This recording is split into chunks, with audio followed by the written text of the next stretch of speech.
Hello everyone. स्वागत है आप सभी का एक बार फिर से आपके अपने YouTube channel RNCC nursing online coaching and online test series. तो आज से जो अपन क्या कर रहे हैं, कंटिन्यू क्लासेस रहेगी अपनी नोट सेट को लेके। जो आपके 6.0 नोट सेट है उसके बेसिस पे हम क्या करेंगे, डेली क्लासेस रखेंगे। प्री और मेंस दोनों के लिए क्लासेस क्या रहेगी, इंपॉर्टेंट है। प्री के जैसे एमसीक्यूज भी रहेंगे और मेंस के सिनेरियो बेस्ड एमसीक्यू मैं आपको सोल्व कराऊंगा। प्लस क्या रहेगा, डिस्कशन। डिस्कशन में हम क्या देखेंगे, थ्योरी नहीं पढ़ाऊंगा। डिस्कशन में जो एमसीक्यूज बनेंगे इन इन एमसीक्यूज के जो टॉपिक में से वही एमसीक्यू हम यहाँ पे सोल्व करेंगे। डिस्कशन में आपको अलग से एमसीक्यू लिखवाता जाऊंगा, ठीक है। वो सब हम किसमें देखने वाले हैं, अपने क्लासेज के अंदर। और साथ साथ में ये जो क्लासेज है वो इंपॉर्टेंट रहेगी आपका अपकमिंग एग्जाम कौन सा, बीएचयू का। वहां पर भी जो क्लासेज है इंपॉर्टेंट रहने वाली है। तो कंटिन्यू बने रहिएगा अपने सेशन के अंदर। तो काफी कुछ आपको सीखने को मिलेगा, काफी नए एमसीक्यूज मिलेंगे और इंपॉर्टेंट एमसीक्यू सेशन रहेगा अपना।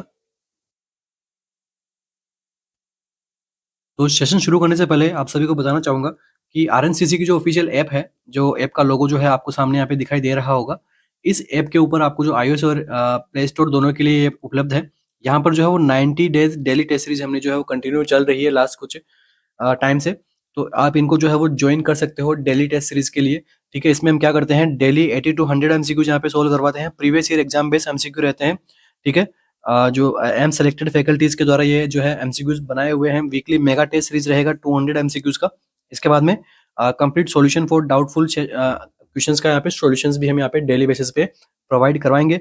सपोर्टिव नंबर्स पे आप हमें कॉल या मैसेज करके बता सकते हैं कुछ जो आपको एडिशनल इन्फॉर्मेशन चाहिए तो। यह आपके सपोर्टिव नंबर है, यहाँ पर कॉल कीजिए। 24/7 उपलब्ध है आप सभी के लिए। और देखिए जो अपनी जो रेगुलर टेस्ट सीरीज है, इनके जो इस प्रकार से हम यहाँ पे कंटिन्यू करते हैं। सबसे पहले जैसे आपको एंडोक्राइन के टेस्ट हो गए, इसके बाद में इंटेग्युमेटरी सिस्टम के टेस्ट हो गए, pre not set BHU special, ठीक है। जो मेगा टेस्ट मैंने आपको बताया वो कौन सा है, pre not set BHU special का यहाँ पे टेस्ट है। इसके बाद में अगेन यहाँ पे सिस्टम वाइज अपने जो है कंटिन्यू टेस्ट चलते रहेंगे। और मैं यहाँ पे आपको यूट्यूब पे तो पढ़ा ही रहा हूँ साथ साथ में, और आप ऐप के ऊपर जो है आप अपने डेली बेसिस पे टेस्ट सोल्व कर सकते हैं। उनके नोट्स बनाइए जो आपके एमसीक्यूज गलत हो रहे हैं वहाँ पे, और नोट्स का क्या कीजिए, रिवीजन कीजिए। तो यही स्टेप है, यही इसे हम कहते हैं स्मार्ट स्टडी, ठीक है। जो बाकी से आप कुछ अलग करोगे तभी जो है आपको आपका ड्रीम जॉब मिलेगा। तो शुरू करते हैं आज के हमारे सेशन को बिना किसी देरी के।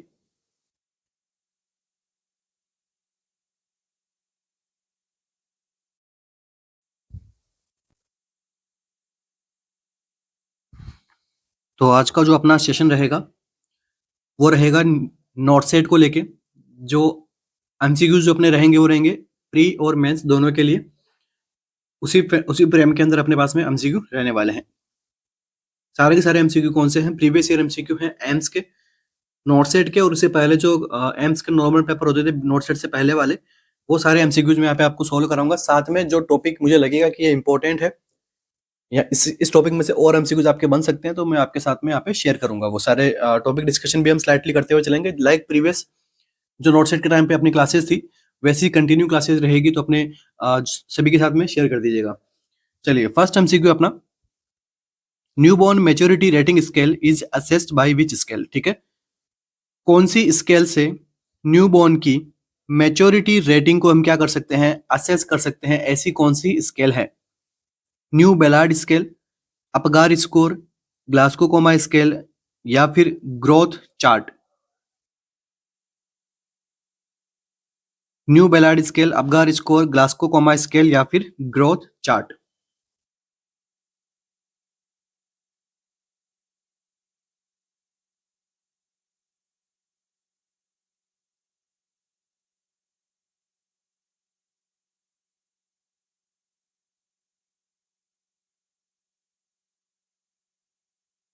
कौन सी स्केल की मदद से हम क्या कर सकते हैं, न्यू बॉर्न की मैच्योरिटी रेटिंग स्केल जो है, मैच्योरिटी हम पता लगा सकते हैं।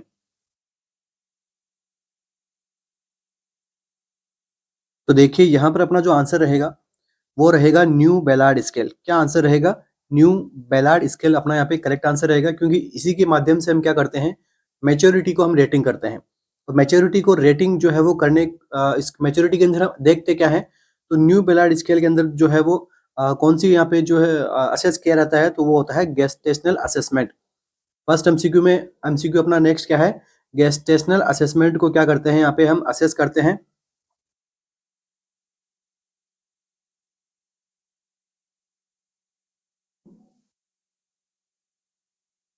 अब देखिए गेस्टेशनल असेसमेंट या फिर मैं कहूँ कि न्यू बेलार्ड स्कोर जो स्केल है इसको हम और किस नाम से जाना जाता है, तो इसको हम बेलार्ड स्कोर भी कहते हैं और बेलार्ड स्केल भी कहते हैं इसको हम। अब देखिए जो गेस्टेशनल असेसमेंट है ये हम दो क्राइटेरिया के अंदर इनको हम असेस करते हैं। जो क्राइटेरिया है क्या है, टू कैटेगरीज क्या है, एक होता है फिजिकल क्राइटेरिया, सेकंड होता है न्यूरोलॉजिकल क्राइटेरिया।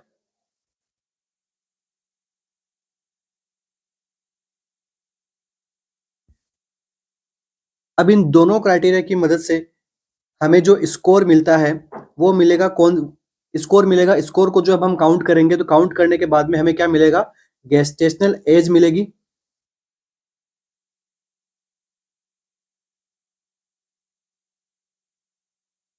और ये जो नॉर्मल गेस्टेशनल एज, यहाँ पर हमें जो एस्टिमेशन ऑफ गेस्टेशनल एज का जो पता लगेगा उसकी रेंज कहाँ से शुरू होगी, 22 टू 44 वीक्स। ये एमसीक्यू बन सकता है आपके नेक्स्ट की गेस्टेशनल एज जो हमें पता लगती है उसकी रेंज क्या होती है, तो 22 से 44 वीक के बीच का हमें गेस्टेशनल एज जो है वो वीक्स के अंदर हमें पता लगती है। नेक्स्ट हम बात करते हैं कंपोनेंट से। देखिए नोटसेट का एग्जाम है तो आपको जो है वो कंप्लीट आपकी प्रिपरेशन होनी जरूरी है, और प्रिपरेशन भी ऐसी कि जहां से एमसीक्यू बने, ठीक है। तो देखिए नेक्स्ट जो है इसके फिजिकल कंपोनेंट की मैं बात करूं इधर, तो फिजिकल कंपोनेंट में क्या आएंगे, उसकी हम बेबी की जो है हम स्किन देखेंगे, न्यूबॉर्न की स्किन के बाद में हम क्या देखेंगे, लेनुगो हम असेस करेंगे, लेनुगो के बाद में प्लांटर सरफेस देखेंगे,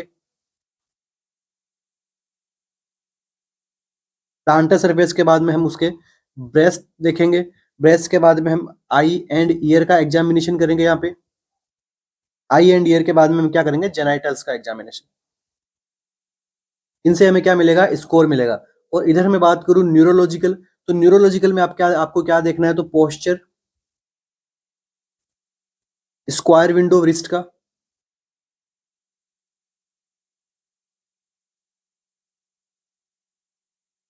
नेक्स्ट इसके बाद में आर्म रिकॉइल क्या है उसका, पॉप्लिटेल एंगल कैसा है,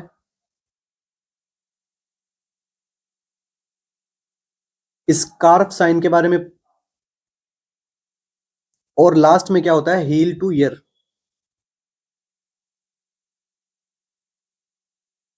ये जो सारे पॉइंट होते हैं ये होते हैं आपके न्यूरोलॉजिकल और ये है फिजिकल। अब इन दोनों को हम क्या करते हैं, स्कोर देते हैं। स्कोर की रेंज जो है वो कहां तक आती है, कौन से वीक्स तक आती है, तो 22 से 44। अभी मैं बताऊंगा स्कोरिंग कैसे देंगे। तो यहाँ तक जो है वो मोटा मोटी अपना क्या है, गेस्टेशनल असेसमेंट करती है, या फिर मैं कहूँ maturity gestational age, like newborn जो है वो कितना मेच्योर हो रखा है उसका असेस करोगे किसकी मदद से, तो बेलार्ड स्केल या फिर बेलार्ड स्कोर।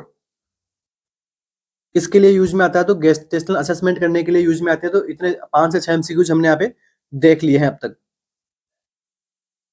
इसको डेवलप कब किया था, सीएचओज के जैसे एग्जाम के लिए पूछ सकते हैं, तो डेवलप कब किया गया था इस स्केल को, तो 1979 के समथिंग इसको जो है वो डेवलप किया गया था। नेक्स्ट देखिए Apgar score, ग्लासको coma scale, growth chart जो हमें आगे के जो एमसीक्यूज आएंगे टिल नोटसेट क्लासेस कंटिन्यू रहने वाली है, ठीक है। ज्यादा बड़ा लेक्चर हो जाएगा एक ही एमसीक्यू के अंदर, तो मैं नहीं चाहता सबको टॉपिक को मैं पढ़ाऊंगा आपको, ठीक है। एमसीक्यू फॉर्म में पढ़ाऊंगा, थ्योरी फॉर्म में नहीं पढ़ाऊंगा, ठीक है। अभी देखिए आपके सामने जो स्केल यहाँ पे दिखाई दे रही है वो है बेलार्ड स्केल। यहाँ पे मैं नाम मेंशन कर देता हूँ।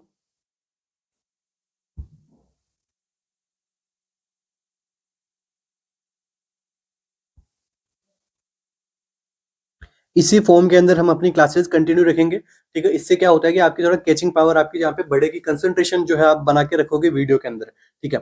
ये जो स्केल है अभी कौन सी स्केल है, न्यू बेलार्ड स्कोर है। और यहाँ पर जो है यहाँ पे बताया गया आपको स्कोरिंग पैटर्न, और यहाँ पर क्या है, सबसे पहले कौन सी मेच्योरिटी देख रहे हैं अपन, न्यूरोमस्कुलर मेच्योरिटी देख रहे हैं, और यहाँ पर जो है स्कोर बताए हुए हैं, और यहाँ पे न्यूरोमस्कुलर कंपोनेंट्स बताए हुए हैं कौन कौन से कंपोनेंट होंगे। तो पोस्चर हो गया, स्क्वायर विंडो रिस्ट का, आर्म रिकॉइल, पॉप्लिटेल एंगल देखेंगे।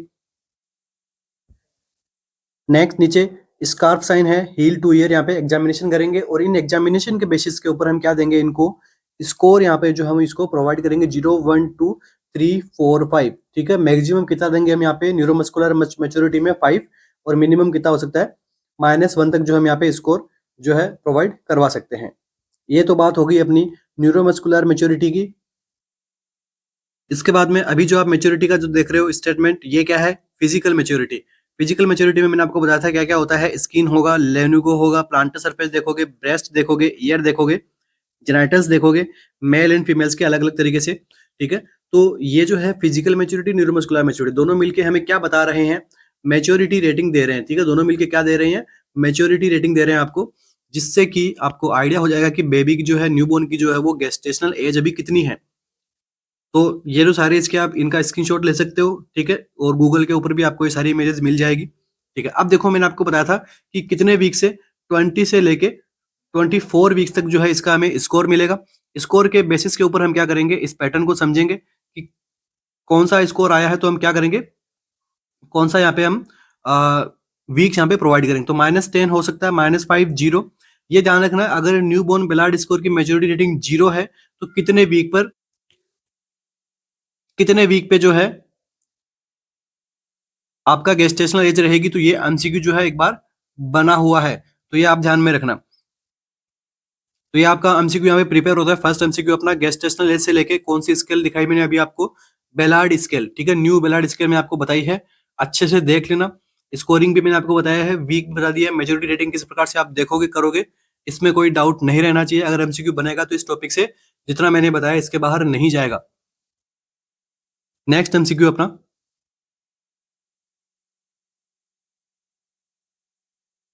The nurse review the arterial blood gas, ABG का रिव्यू कर रही है। रिजल्ट क्या मिला उसको, note the following result. PH कितनी है, 7.30।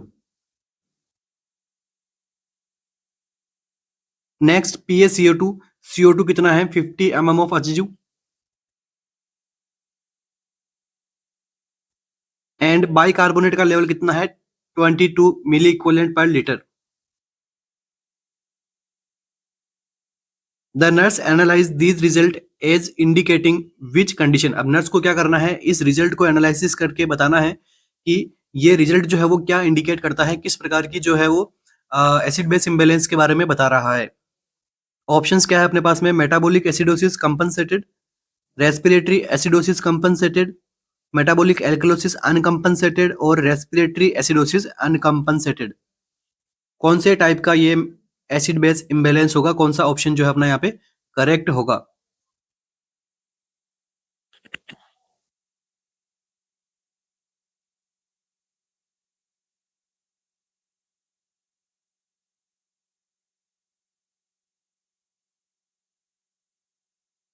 तो देखिए आपको जो एबीजी एनालिसिस बताया गया है, इसके अकॉर्डिंग आपका आंसर क्या रहेगा। तो देखिए सबसे पहले एबीजी एनालिसिस को पता करने से पहले आपको पता होना चाहिए कि नॉर्मल वैल्यूज क्या रहती है। तो देखो पीएच की नॉर्मल वैल्यूज हमें कितनी मिलती है, तो 7.35 से लेके 7.45 तक ये क्या रहती है, नॉर्मल रहती है।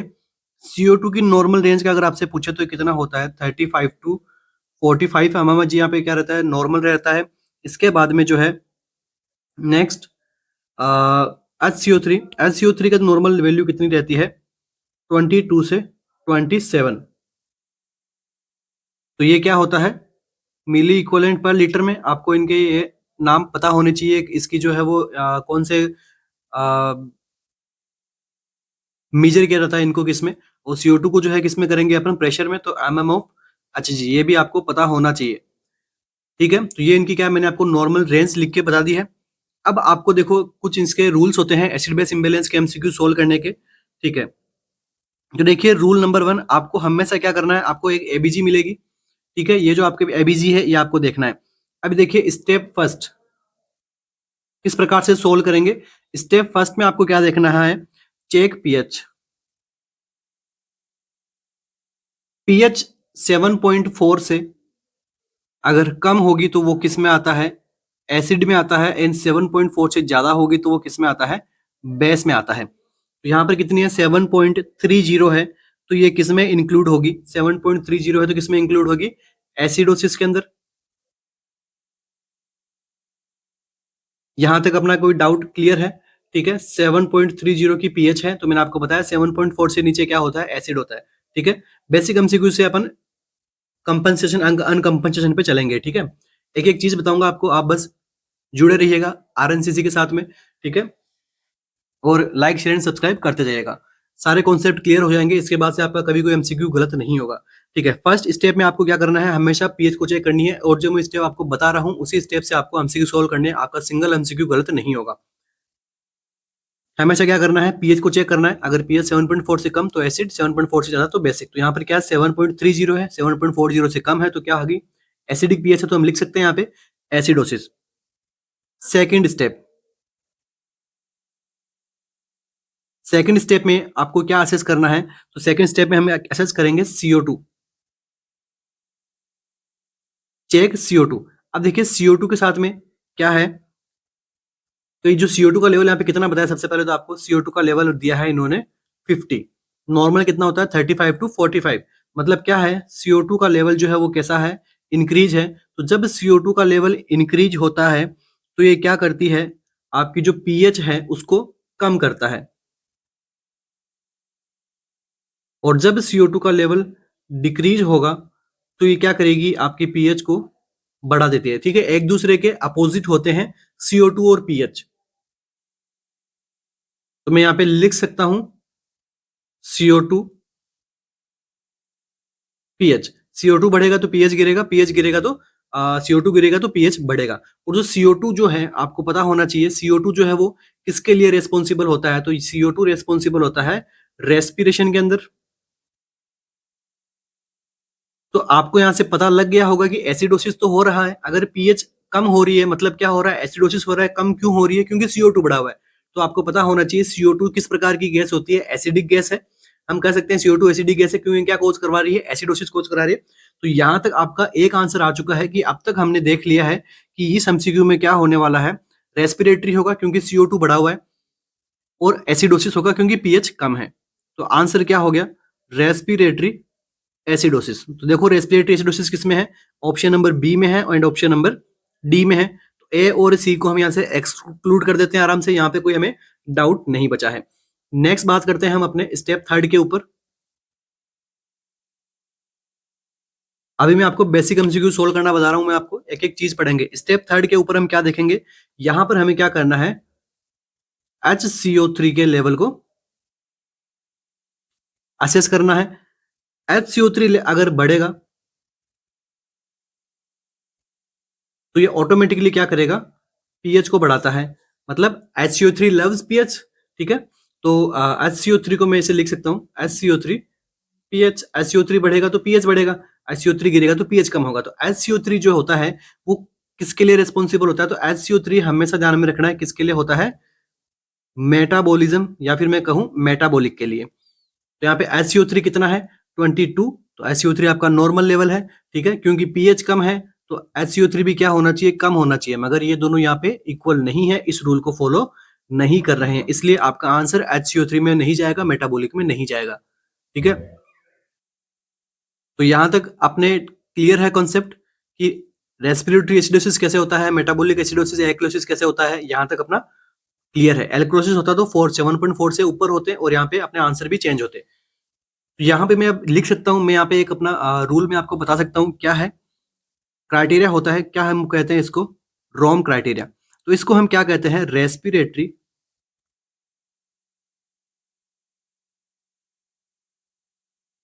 Opposite and metabolic equal. क्या मतलब हुआ इसका, कि रेस्पिरेटरी किससे होता है, CO2 से लेके, और मेटाबॉलिक का कौन होता है, तो इसका होता है HCO3। तो मेटाबॉलिक में तो क्या होता है, पीएच इक्वल होती है, और रेस्पिरेटरी में क्या होती है, पीएच एक दूसरे से अपोजिट होती है। CO2 बढ़ेगा तो पीएच कम, और CO2 कम तो पीएच ज्यादा, और मेटाबॉलिक में HCO3 बढ़ा तो पीएच बढ़ेगी। ठीक है, तो यहाँ तक डाउट नहीं होना चाहिए, अपने बेसिक एमसीक्यूज के आंसर हमें यहाँ से मिल जाएंगे। अब हमारी बात आती है क्या, कंपनसेटेड अनकंपनसेटेड क्या होता है, पार्शियली अनकंपनसेटेड क्या होता है। यहाँ पर बच्चों के खूब सारे डाउट आते हैं। तो अब तक हमने सीख लिया है कि मेटाबॉलिक एसिडोसिस होगा तो किस प्रकार की हमें रेंज मिलेगी, और एल्कलोसिस होगा तो किस प्रकार की रेंज मिलेगी। अब हम बात करते हैं कंपनसेशन। देखिए इस टॉपिक को, ये जो टॉपिक है आप हल्के में मत लेना, हर एग्जाम के अंदर इस टॉपिक से एमसीक्यू बनता है, ठीक है। अभी जो टॉपिक अपना वो क्या है, कंपनसेशन,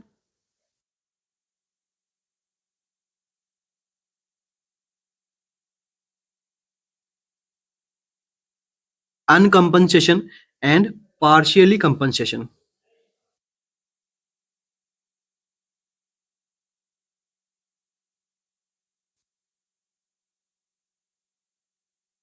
तो देखिए जब कंपनसेशन की बात आए आपको, तो देखिए इसके भी कुछ रूल्स है। रूल नंबर 1 क्या कहता है, इफ 3 ऑफ अबो abnormal, अगर तीनों ही एबीजी की वैल्यू, तीनों abnormal क्या मतलब, पीएच, CO2 और SCO3, अगर तीनों ही नॉर्मल रेंज में नहीं है, तो इस कंडीशन को हम क्या कहेंगे, इसे हम कहते हैं पार्शियली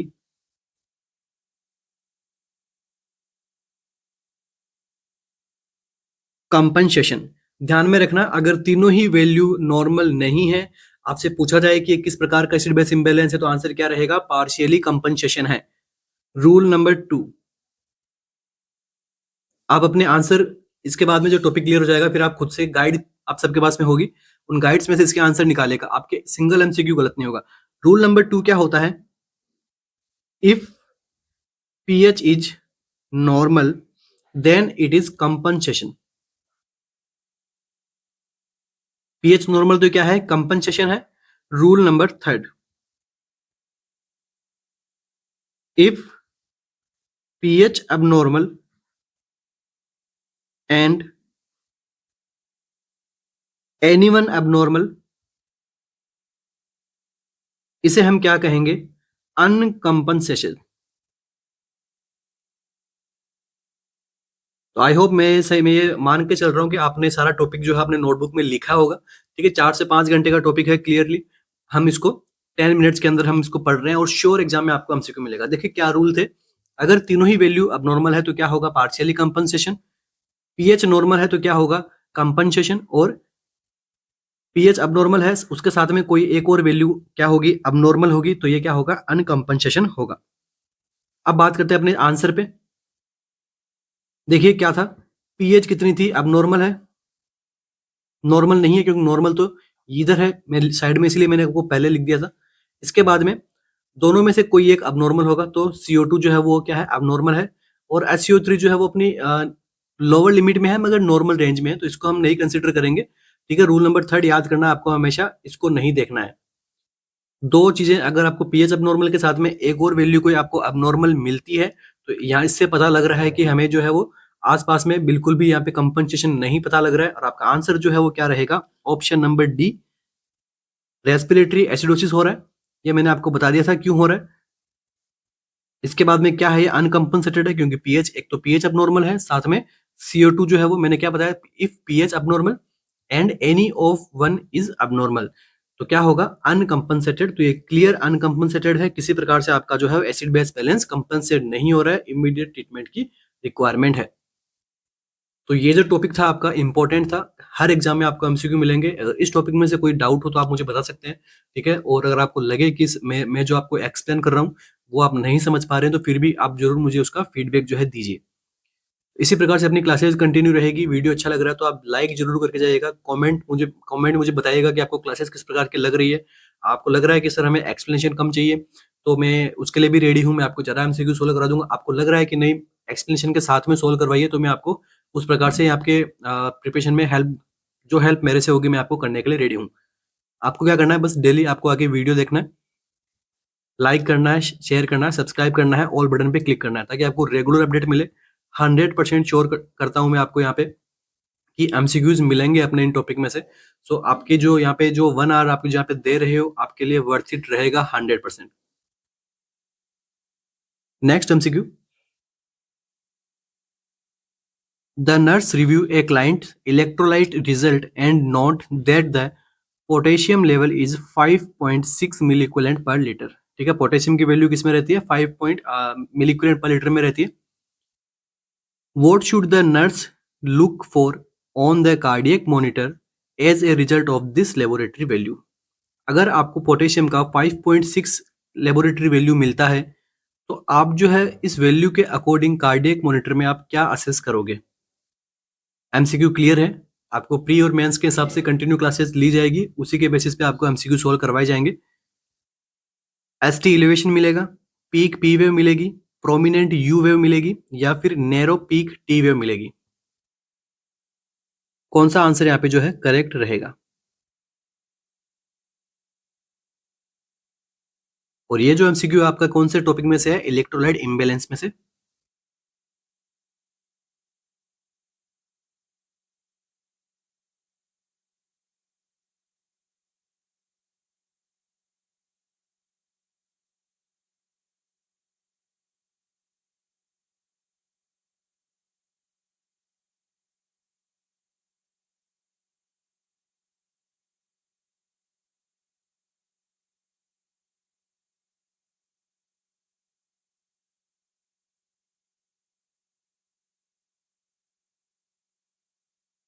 तो देखिए, आपको यहाँ पे एक चीज क्लियर दिखाई दे रही होगी कि ये जो आपसे पूछा गया है टॉपिक, वो किससे है? पोटेशियम लेवल से। पोटेशियम का लेवल जो है आपको यहाँ पे क्या मिल रहा है? बढ़ा हुआ पोटेशियम का लेवल मिल रहा है। तो आपको पता होना चाहिए सबसे पहले, सोल्व करने से पहले, नॉर्मल पोटेशियम लेवल कितना होता है? नॉर्मल पोटेशियम लेवल तो 3.5 to 5.1 milli equivalent per litre. ये क्या रहता है? नॉर्मल है, और आपको दिया कितना है? 5.6। तो ये कितना है? ज्यादा है नॉर्मल से। तो जब पोटेशियम का लेवल ज्यादा मिलता है तो किस प्रकार के चेंजेस आएंगे कार्डियक मॉनिटर के अंदर? तो आपको पता होना चाहिए सबसे पहले तो पोटेशियम जो है वो किसको अफेक्ट करता है सबसे ज्यादा? तो हार्ट को। तो यहाँ से आपका एक कॉन्सेप्ट प्रिपेयर होता है कि अगर आपको पोटेशियम से रिलेटेड एमसीक्यू पूछा गया है तो आपको कुछ नहीं सोचना है, डायरेक्ट आपको जो है वो हार्ट से रिलेटेड आपको ऑप्शन देखना है कि कौन सा ऑप्शन में आपको हार्ट से रिलेटेड प्रॉब्लम दिखाई दे रही है। चाहे पोटेशियम कम होगा, चाहे पोटेशियम बढ़ेगा, किसको अफेक्ट करेगा? हार्ट को। इसी के साथ ही एक जो और होता है उसको हम क्या बोलते हैं? इसी का ब्रदर कौन? सोडियम। सोडियम का लेवल जब मिसबैलेंस होगा तो कौन से सिस्टम, कौन से ऑर्गन अफेक्ट होगा? तो ब्रेन। तो जब कभी सोडियम से इम्बेलेंस का आपको पूछे, लाइक थियोरिटिकल कुछ एमसीक्यू पूछे, तो वहां पर आपको कंसंट्रेट किस पे करना है? हार्ट पे नहीं करना, मसल्स पे नहीं करना, किस पे नहीं करना, आपको किस पे जाना है? ब्रेन पे। ठीक है। सोडियम जो है डायरेक्टली ब्रेन को अफेक्ट करता है, लेवल अगर अब नॉर्मल हो, कम हो, ज्यादा हो। और पोटेशियम जो है किसको अफेक्ट करेगा? हार्ट पे। एमसीक्यू बनते हैं इससे, थ्योरेटिकल एमसीक्यू बना के एग्जाम में पूछते हैं आपसे, तो ध्यान में रखना, पूछा रहता है एमसीक्यू। चलिए अब अपने आते हैं एमसीक्यू पे बात करते हैं। तो पोटेशियम का लेवल कितना होता है नॉर्मल? तो 3.5 से 4.1 अपना रहता है। इससे एक और एमसीक्यू हमें देखने को मिलता है। क्या एमसीक्यू है? इंट्रासेलुलर फ्लूइड में मोस्ट अबंडेंट कैटायन कौन सा होता है? मोस्ट अबंडेंट कैटायन इन इंट्रासेलुलर फ्लूइड कौन सा है? तो आंसर क्या रहेगा? पोटेशियम।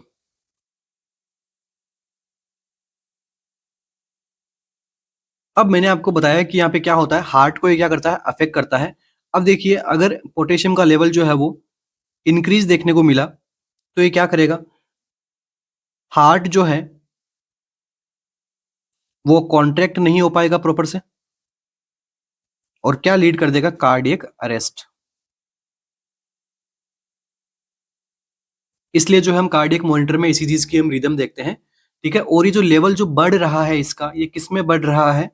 एक्स्ट्रा सेलुलर फ्लूइड के अंदर। ये भी आप ध्यान में रखना। जो नॉर्मल ब्लड वॉल्यूम या जो ब्लड वॉल्यूम के अंदर इसका पोटेशियम का लेवल बढ़ा हुआ है, ये किस में आ रहा है? एक्स्ट्रा सेलुलर फ्लूइड के अंदर जब लेवल बढ़ता है तो किसको अफेक्ट करता है? ये हार्ट को अफेक्ट करता है। तो कौन कौन से टाइप की इसीलिए चेंजेस हमें देखने को मिलेंगे?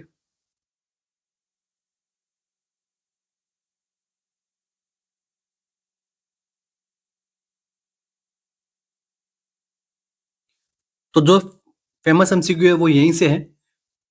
Toll, peak, T wave. T wave जो है कैसी मिलेगी आपको? पीक मिलेगी। तो आपका आंसर क्या रहेगा? Peaked T wave. ठीक है। इसमें क्या अपना करेक्ट रहेगा? ऑप्शन नंबर डी यहाँ पे क्या रहेगा अपना करेक्ट आंसर रहेगा इस एमसीक्यू में, क्योंकि यहाँ पे लेवल जो है वो बढ़ा हुआ है। लेवल जो बढ़ा हुआ है तो यहाँ पे क्या देखने को मिलेगी? Tall peak T wave. इसके अलावा और क्या देखने को मिलेगा? Flat P wave and wide QRS. मगर यहाँ पे इसने क्या बताया, पीक पी वेव, तो ये तो गलत हो रहा है अपना। नेक्स्ट देखिए, प्रोलॉन्ग पीआर इंटरवल।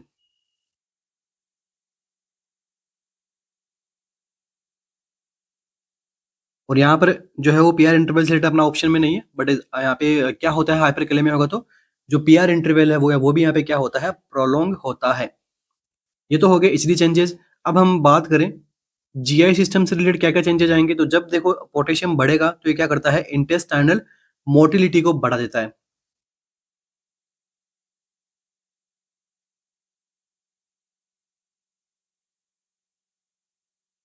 ये सारे एमसीक्यू हैं, ऐसा नहीं कि मैं थ्योरी लिख रहा हूं तो मैं आपको थ्योरी पढ़ाने लग गया, ठीक है। सारे के सारे एमसीक्यू हैं, बने हुए एमसीक्यू हैं, ठीक है। जब इंटेस्टाइनल मोटिलिटी बढ़ेगी तो क्या देखने को मिलेगा आपको, हाइपर एक्टिव बोवेल साउंड,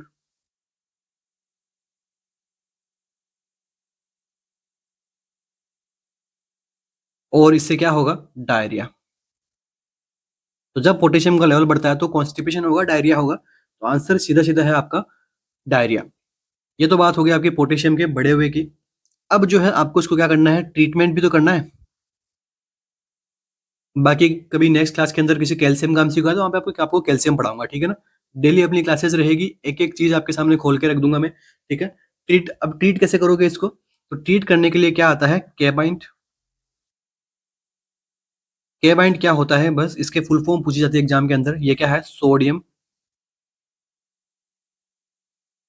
पॉलीस्टायरिन, ठीक है। क्या है केबाइंट का मतलब क्या होता है, सोडियम पॉलीस्टायरिन, जो एक प्रकार से हम कह सकते हैं कि हाइपर कैलेमिया को क्या करता है, ट्रीट करता है।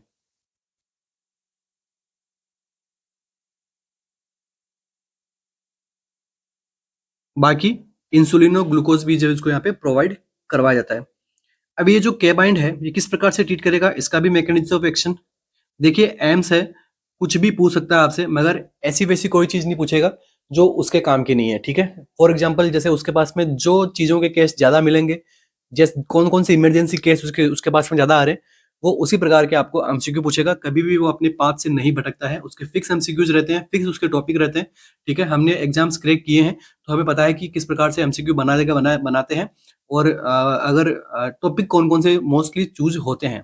नए भी एमसीक्यू मिलते हैं आपको, ऐसा नहीं कि आपको सारे सारे एमसीक्यू जो हम पढ़ा रहे हैं वही मिलेंगे, ऐसा नहीं है, मगर 50% एमसीक्यूज जो है अपने ही टॉपिक में से आपको मिल जाएंगे, ठीक है। तो देखिए मैकेनिज्म ऑफ एक्शन के बारे में पूछेगा वो, तो क्या करेगा, it promote gastrointestinal sodium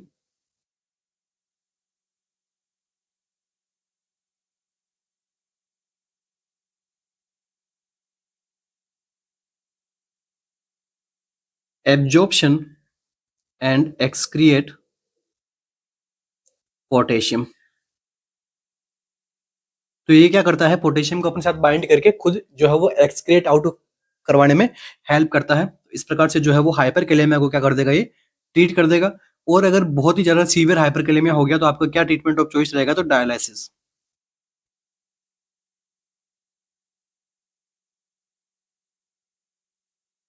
next हम बात करें, हम क्या दे सकते हैं हाइपर कैलेमिया को ट्रीट करने के लिए, तो कैल्शियम ग्लूकोनेट 10%।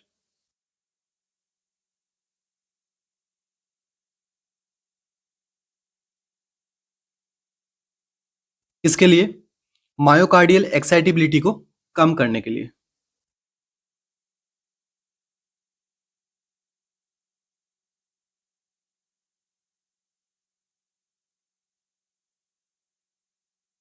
नेक्स्ट एमसीक्यू आपका यहीं से बनेगा कि जो पोटेशियम को जो है नेवर आईवी पुश, पोटेशियम को जो है वो डायरेक्ट आईवी पुश हमें कभी नहीं करना है, कभी उसको आयम नहीं देना है, कभी उसको सबक्यूटेनियसली नहीं देना है। हमेशा किस में देना है पोटेशियम को, डाइल्यूटेड फॉर्म के अंदर। और कितना डाइल्यूट करना है, तो 1 मिली इक्विवेलेंट इन 10 ml। ये एमसीक्यू पूछा जा चुका है अब तक। यही क्या है, रिकमेंड डोज रहती है पोटेशियम की।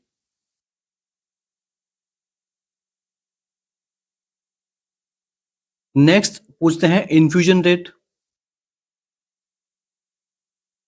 इन्फ्यूजन रेट जो है वो कितनी होती है, 5 to 10 मिलीक्वलेंट पर आवर, जो कि कभी भी never maximum to 20 milli equivalent per hour. ठीक है, 5 to 10 हम रिकमेंडेड इन्फ्यूजन रेट रहती है इसकी, मगर इन केस कभी आपको जरा देना पड़ा, मगर कभी भी 20 मिली इक्वलेंट से आपको ज्यादा कभी नहीं देना है। तो ये 2-3 एमसीक्यू जो है वो और आपके एग्जाम में, प्री के जैसे एग्जाम में आपको पूछे जा सकते हैं। तो ये हो गया आपका पोटेशियम का topic complete. Acid base imbalance पढ़ लिया हमने, न्यू बेलार्ड स्केल पढ़ लिया हमने, 3 टॉपिक हमने पढ़ लिए। इन 3 टॉपिक में से जितने भी एमसीक्यू बनते हैं हमने सोल्व किया है। पोटेशियम का अभी मैंने आपको हाइपोकैलेमिया नहीं पढ़ाया, क्या पढ़ाया मैंने आज आपको? हाइपरकैलेमिया। हाइपोकैलेमिया हम फिर कभी पढ़ेंगे जब अपना नेक्स्ट एमसीक्यू कभी आएगा, उसका सब टॉपिक पढ़ाऊंगा मैं आपको। ऐसा कुछ नहीं है, जो मेरे सिलेक्टेड टॉपिक्स हैं मैं उन सबको आपके सामने डिस्कस कर लूंगा, उनके एमसीक्यूज निकालूंगा। बाकी आपको जो क्या करना है, आपकी गाइड मैक्सिमम से मैक्सिमम आपको एमसीक्यू सोल्व करने हैं। बस शर्त यह है कि आपकी थियरी अच्छी होनी चाहिए। अगर आपकी थियरी अच्छी नहीं है तो आप एमसीक्यू अभी सोल्व कर लोगे, एग्जाम में आप जो है वो गलत करने के चांसेस ज्यादा है। इसलिए आपकी थियरी स्ट्रॉन्ग कर लो और साथ में एमसीक्यू। और आपको अभी 3 महीने में अभी आपको कुछ नहीं करना है।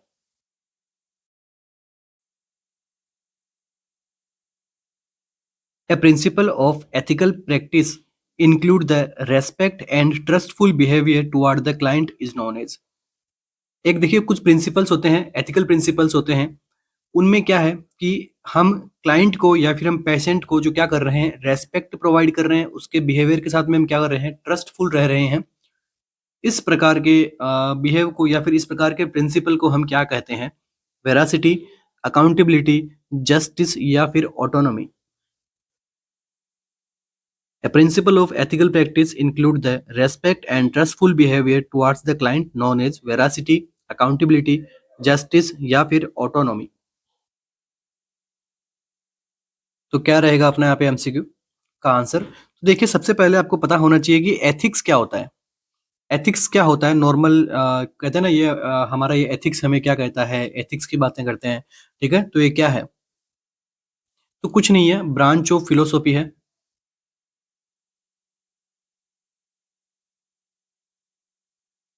इसके अंदर हम क्या करते हैं, डिस्टिंक्शन करते हैं। Like for example right and wrong के बीच में। राइट क्या है, रॉन्ग क्या है, इनको हम क्या करते हैं, डिस्टिंग्विश करते हैं, अलग अलग करते हैं। ठीक है, ऑन द किसके बेसिस पे ऊपर करते हैं? कोई बुक है क्या इसकी? किसके बेसिस पे करते हैं? On the body of knowledge, basis of body of knowledge. इसके बेसिस से हमने क्या बना दिए, कुछ एथिक्स के प्रिंसिपल्स बना दिए कि जो हमारे जो नर्सिंग के अंदर फॉलो होने चाहिए। आप नर्स पेशेंट रिलेशनशिप जो मेंटेन करते हो, उन सब में कुछ एथिक्स, एथिकल प्रिंसिपल्स हमने क्या कर दिए, इंक्लूड कर दिए। उन्हीं के बारे में जो है आपसे पूछा गया है।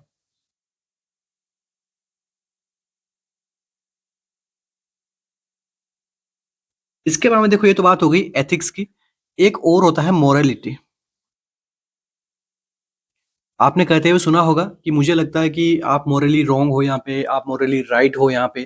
ठीक है, तो इसके अंदर हम क्या करते हैं, प्रिंसिपल जो मोरालिटी के जो प्रिंसिपल्स होते हैं, वो क्या करते हैं, राइट एंड रॉन्ग में वो भी बिलीव करते हैं, मगर इसका जो बेसिस है वो क्या है, behaviour, good and bad behaviour. अब हम बात करते हैं अपने इस आंसर के ऊपर। अपना जो इस एमसीक्यू का आंसर जो है वो रहेगा कि क्या बताया गया है कि बिहेवियर के प्रति क्या रहना है, हमें ट्रस्टफुल रहना है। ठीक है, बिहेवियर की रेस्पेक्ट करनी है। तो ये किस में आता है? ये जो आपका आंसर आएगा वो आएगा किसमें, वेरासिटी में। ठीक है, हम क्या कहते हैं, वेरासिटी। वेरासिटी का मतलब क्या होता है, telling the truth to the patient, truth या ट्रस्ट। ठीक है, इसे हम क्या कहेंगे, वेरासिटी। इसके हमें देखिए नेक्स्ट क्या है, अकाउंटेबिलिटी। तो अकाउंटेबिलिटी का मतलब क्या होता है, रेस्पॉन्सिबल होना।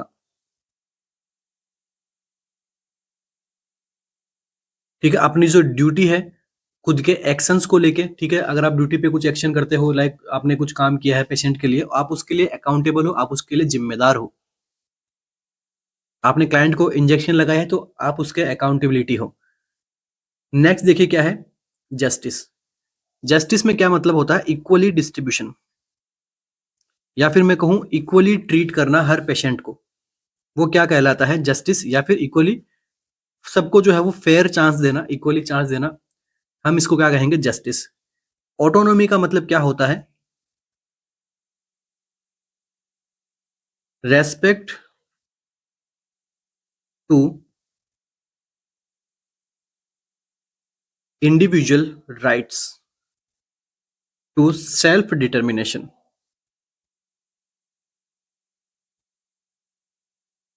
ऑटोनॉमी मतलब सेल्फ डिटर्मिनेशन होना अपने राइट्स को लेके, ठीक है? उनकी इंडिविजुअल, किसी भी इंडिविजुअल्स की राइट्स को यहाँ पे रेस्पेक्ट देना, सेल्फ डिटर्मिनेशन यहाँ पे रहना खुद के लिए। लाइक कोई क्लाइंट है, उसका ये राइट है कि वो अच्छा ट्रीटमेंट ले, उसका ये राइट है कि वो ट्रीटमेंट को रिफ्यूज कर सकता है। हम जैसे सर्जरी कराने के लिए आए और उसने कंसेंट नहीं दिया तो नहीं दिया, ठीक है? ये ऑटोनॉमी है, सबको अपने लिए अधिकार है, ठीक है? तो हम उसका, हमें क्या करना है? उसकी रेस्पेक्ट करनी है। हमेशा क्लाइंट्स के राइट को यहाँ पे रेस्पेक्ट करनी है। तो मैं सिंपल लैंग्वेज में लिखूं, रेस्पेक्ट द क्लाइंट्स राइट्स। इसके बाद में देखिए एक और होता है बेनिफिशियंस।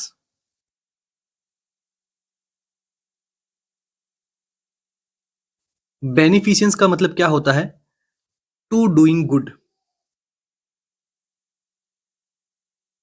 कुछ अच्छा करना अपने क्लाइंट के लिए, राइट करना, सही थिंग करना। आप जब ड्यूटी करते हो अपने ड्यूटी आवर्स के लिए, तो आपको जो है वो क्लाइंट के लिए बेनिफिशियंस रहना चाहिए, ठीक है? क्लाइंट्स को कुछ प्रॉब्लम्स हो तो उसमें उसकी केयर करनी चाहिए, ठीक है? जो अपनी जो ड्यूटी है वो ईमानदारी से करो, ठीक है? मतलब हमें जो अच्छा करना है क्लाइंट के लिए उसे हम क्या कहते हैं? बेनिफिशियंस। इनसे बस इसी प्रकार के एमसीक्यू आएंगे जो मैं आपको बता रहा हूँ। हो सकता है आपको इसके एग्जाम्पल देके बोले, इसीलिए मैं आपको साथ साथ में एग्जाम्पल भी वर्बली बता बता के आपको बता रहा हूँ, ठीक है? वर्बली बोल के आपको बता रहा हूँ। ओके, एक आई थिंक एक और मिस है अपना, फिडेलिटी। फिडेलिटी का क्या मतलब होता है? तो फिडेलिटी का मतलब होता है फेथफुलनेस।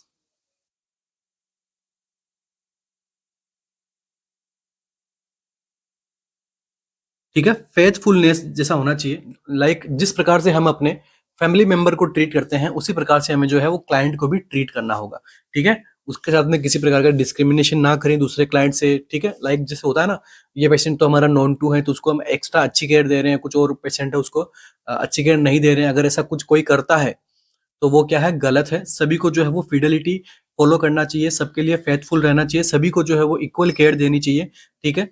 ऐसा नहीं होना चाहिए कि कोई नॉन टू है तो उसको हम अच्छी केयर दे रहे हैं और कोई जैसे रैंडम है तो उसको हम कम दे रहे हैं, ऐसा नहीं होना चाहिए। सबके लिए इक्वल हमें जो है वो आगे फॉलो करने हैं अपने एथिक्स को। तो ये जो आपका टॉपिक कंप्लीट होता है, यहाँ पे क्या टॉपिक है? एथिक्स का टॉपिक है, ठीक है? देखो किस प्रकार से आपके one by one topic complete होते जा रहे हैं। आपको मतलब जस्ट आपका क्या करना है, डेली का 1 आवर आपको हमारी क्लासेस देखनी है। मैं श्योर दे रहा हूँ आपका जो है वो कॉन्फिडेंस बूस्टअप होगा, आपके एमसीक्यूज अच्छे निकलेंगे और एग्जाम टाइम में आपका जो है वो मेंटल प्रेशर भी एकदम कम हो जाएगा, क्योंकि आपने सब कुछ पढ़ा हुआ है। साथ में आपको क्या करना है? रिवीजन करना है। और क्योंकि अभी देखिए 3 महीने हैं, सब कुछ पढ़ा दूंगा मैं आपको यहाँ पे, सब कुछ पढ़ा दूंगा, कुछ नहीं छोड़ूंगा मैं यहाँ पे, ठीक है? बस आपको क्या करना है, डेली आपको आना है, लाइक करना है, वीडियो देखना है, शेयर करना है फ्रेंड्स के साथ में, ठीक है? देखिए ये टाइम नहीं है कि हम किसी से जेलसी रख के कि उसका हो जाएगा मेरा नहीं हो, तो मैं पढ़ता हूँ उससे ये चीज़ छुपाता हूँ, ऐसा नहीं होना चाहिए। उसके भी पेरेंट्स हैं, अपने फ्रेंड्स के भी पेरेंट्स हैं, वो भी उनसे उम्मीदें लगाए बैठे हैं, ठीक है? तो हमें जो है वो अपने पेरेंट्स के लिए कुछ करके दिखाना है, उसके बाद में अपने लिए कुछ होना चाहिए। चलिए, नेक्स्ट एमसीक्यू आपका। अब देखिए ऐसे मत सोचिए कि यहाँ पर जो है मैंने आपको एमसीक्यूज कभी तक कम सोल्व करवाए हैं, ऐसा नहीं है। मैंने इसी एक फ्रेम के अंदर मैंने आपको मोर देन 10 एमसीक्यूज आपको मैंने यहाँ पे सोल्व करवा दिए हैं। यही सारे एमसीक्यूज बनते हैं, हम ऐसा कोई टॉपिक आपको नहीं पढ़ाएंगे जहाँ से एमसीक्यू नहीं बनता है। आप चाहो तो इन सब का स्क्रीनशॉट भी ले सकते हो, ठीक है? अगर आपसे लिखा नहीं जा रहा है, आपको अगर आप कहीं ट्रेवलिंग के टाइम पे देख रहे हो तो आप स्क्रीनशॉट ले लीजिएगा, आप घर पे जाके नोट डाउन कर सकते हैं, या फिर आपके पास में नोट्स है तो आपको लिखने की नीड नहीं है। Permanent abnormal dilation and destruction of bronchi and bronchioles is known as, ठीक है? परमानेंटली अब नॉर्मली एक तो डायलेशन हो गया ब्रोंकाई का, और डेस्ट्रक्शन हो गया किसका? ब्रोंक्यूल्स का, ठीक है? जो ब्रोंक्यूल्स है उनका एक तो परमानेंट डायलेशन हो गया और उनका डेस्ट्रक्शन भी हो गया। इसे हम क्या कहेंगे? डेफिनेशन पूछा आपको तो आपको एमसीक्यू एकदम इजी लग रहा है। बिल्कुल लग रहा है, क्योंकि प्री में इस प्रकार के एमसीक्यू आपको पूछे जाएंगे जो टू द पॉइंट होंगे, और मेंस में आपको सिनेरियो बेस्ड एमसीक्यू पूछेंगे जहां पर थोड़े प्रैक्टिकल बेस रहना है हमें। दोनों की प्रैक्टिस कर रहे हैं हम साथ साथ में। चलिए, एम्फाइसीमा, ब्रोंकाइएक्टेसिस, एस्थमा या फिर एटेलेक्टेसिस।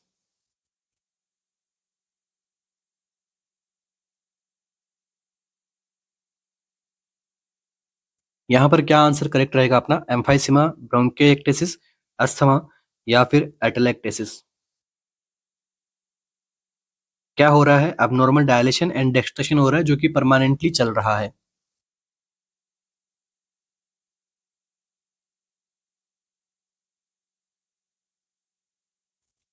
यहाँ पर थोड़े सीरियल नंबर ऊपर नीचे हो गए हैं, तो ठीक है, अभी अपना आंसर तो एकदम करेक्ट रहेगा चाहे कुछ भी हो।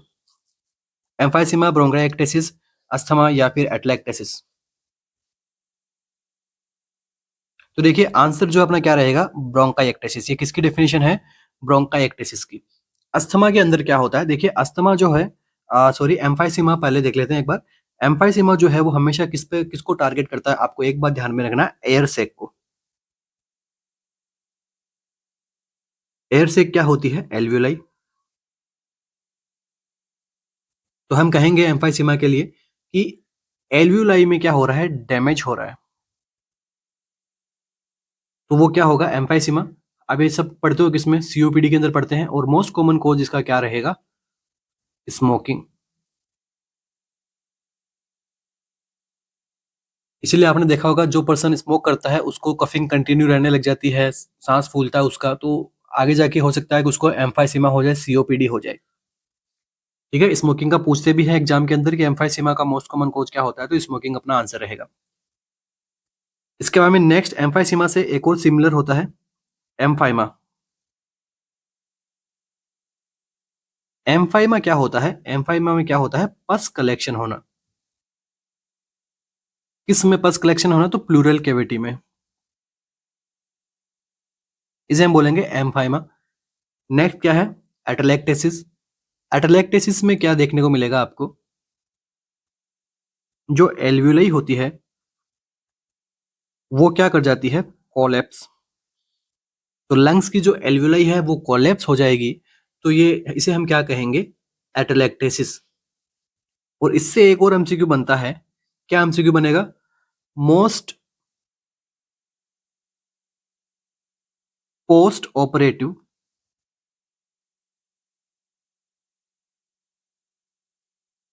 कॉम्प्लिकेशन क्या होती है? एटेलेक्टेसिस। ठीक है, तो इंपॉर्टेंट है, आई थिंक ये लास्ट नोट सेट के अंदर पूछा भी गया था, अपन ने इसके बारे में पढ़ा भी था। ठीक है, पोस्ट सर्जिकल कॉम्प्लिकेशन मैंने आपको अलग से पढ़ाया था, सारा टॉपिक मैंने उसके अंदर एक्सप्लेन किया था, एक एक कौन से डे पे क्या होता है, कौन से डे पे क्या होता है, कौन किसकी रिस्क कौन से डे पे ज्यादा होती है, सब चीज मैंने आपको पढ़ाई है। ठीक है, आगे भी कभी पढ़ाऊंगा, नेक्स्ट टॉपिक आएगा तब अपना। और ऐसे आपको देखना है तो आप प्रीवियस क्लासेस, आप जो लास्ट नोट सेट से पहले की क्लासेस ले रखी थी, मैं चाहता हूँ कि आप एक बार वो भी कंटिन्यू करें, उनको भी आप देखें, ताकि आपको बहुत सारे एमसीक्यूज हैं आपको वहां से भी पुट ऑन होते हुए मिलेंगे। ठीक है, अस्थमा, अस्थमा के अंदर क्या होता है? एलर्जिक एलर्जिक कंडीशंस की वजह से क्या होता है? अस्थमा होता है। इसके अंदर जो है वो ब्रोंको कॉन्स्ट्रिक्शन होती है। ठीक है, एयरवे नैरो हो जाता है, वीजिंग साउंड वगैरह आते हैं यहाँ पे। ठीक है, तो ये जो टॉपिक था आज का अपना, इनमें हमने कुछ 8 से 10 सॉरी 6 से 7 टॉपिक हमने यहाँ पे डिस्कस किए हैं, जहां से सीधे सीधे एमसीक्यू बनते हैं एग्जाम में। और ये जो टॉपिक है, ऐसा नहीं कि आपके केवल एम्स के लिए इंपॉर्टेंट है, आप किसी भी एग्जाम के, लाइक आप बीएचयू के प्रिपरेशन कर रहे हैं, आप एम्स की प्रिपरेशन कर रहे हैं, जिपमेर की, निमहांस की, किसी भी एग्जाम की, इवन सीएचओ की भी प्रिपरेशन कर रहे हैं, तो भी आपके लिए ये टॉपिक्स है जो इंपॉर्टेंट है। ठीक है, यहाँ से एमसीक्यू जो है वो आते हैं। और क्लासेस अभी किसके लिए है? नॉर्सेट और बीएचयू।